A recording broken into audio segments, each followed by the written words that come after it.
의 국회의원 함다니 나스댐당 의원은 인도네시아 주재 일본 대사관 관계자를 불렀습니다.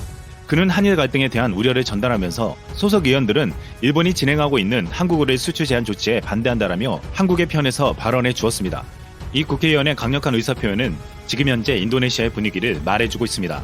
2018년 인도네시아 정부는 인도네시아 산업 4.0 로드맵을 발표했습니다. 식음료, 자동차, 전자화학, 섬유 봉제 등 5개 중점 산업과 함께 사물 인터넷 등 4차 산업의 핵심 분야를 육성하겠다는 전략이었습니다. 이 계획은 일본 노무라 증권에게 맡겨 플랜을 짜면서 이번에도 일본에게 미래를 맡기는 듯 했습니다. 하지만 인도네시아 조코 위도도 대통령은 일본을 뒤로하고 한국에게 도움을 요청했습니다. 4차 산업의 계획은 일본의 도움을 받았지만 이를 구현하는 것은 한국이 맡아서 도와달라고 하는 것이었습니다. 그동안 인도네시아는 산업 전반에서 일본의 텃밭이었습니다.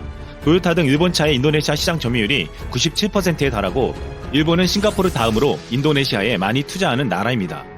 인도네시아 대통령이 일본의 영향력에서 벗어나 한국에게 도움을 요청하는 이유가 있었습니다.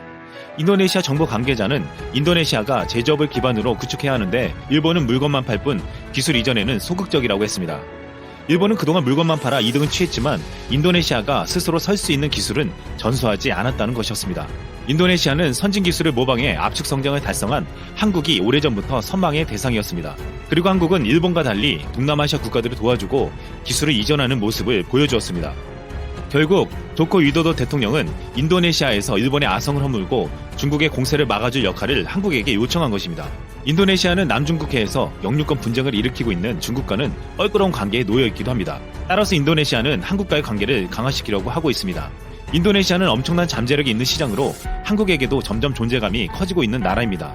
총 인구가 2억 6천만 명으로 세계 4위의 인구 대국인 인도네시아는 아세안 1위의 소매 유통 시장을 가지고 있고 신흥국 소매 유통 발전 지수에서도 아세안에서 말레이시아, 베트남에 이어 8위를 기록하고 있습니다. 인도네시아는 아세안 국가 중 한국의 2대 교육국이며 자원이 풍부하고 젊은 인구가 많아 성장 잠재력이 큰 시장으로 꼽히고 있습니다. 최근 K-팝과 K-드라마 등 한류에 대한 높은 관심으로 지난 5년간 방한 관광객이 꾸준히 증가하고 있는 동남아시아 지역 중심 관광시장입니다. 한국은 인도네시아에게 아낌없이 기술을 전수해주고 경제개발을 도와주고 있습니다.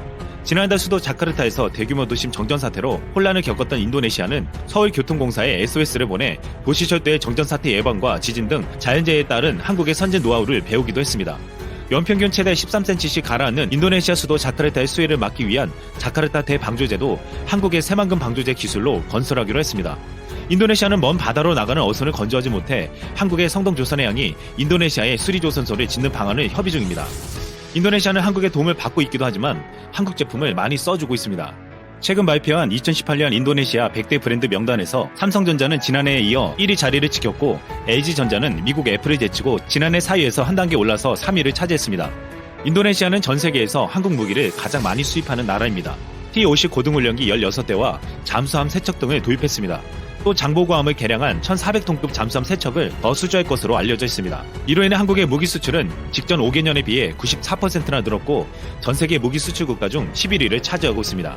인도네시아에서 한국산 김이 점유율을 높이면서 시장 1위를 달리고 있습니다. 최근 한류 열풍으로 K푸드에 대한 관심이 확산하면서 한국산 김에 대한 수요도 덩달아 늘고 있습니다. 한국 김 제품이 일본산의 10배 가깝게 더 많이 팔리고 있어 인도네시아에서는 한국이 김 종주국으로 인식되고 있습니다. 또한 일본차가 점령한 인도네시아 시장에서 한국의 현대차가 도전장을 냈습니다. 현대차는 인도네시아에 올해 말 연간 생산량 25만 대 규모의 완성차 공장 신설을 추진하고 있습니다.